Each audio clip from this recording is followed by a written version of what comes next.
இந்த போறப்பு தான் நல்லா ருசிச்சு சாப்பிட கிடைச்சது.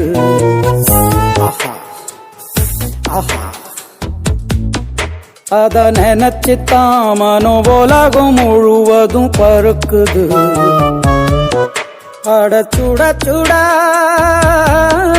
அட சுட சுட திண்டுக்கல் பிரியாணிக்கு கத்திரி தொக்கு இருக்கு, தென்காசி பரோட்டாக்கு சிக்கன் கறி இருக்கு, அம்மாவின் வாசம் உண்டு வேப்பம்பூ குழம்புக்கு, அவதானே ஊட்டி தந்தாய நிலவுக்கு.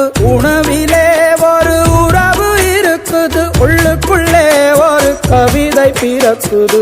போறப்பு தான் நல்லா ருசிச்சு சாப்பிட கிடைச்சது. ஆஹா ஆஹா.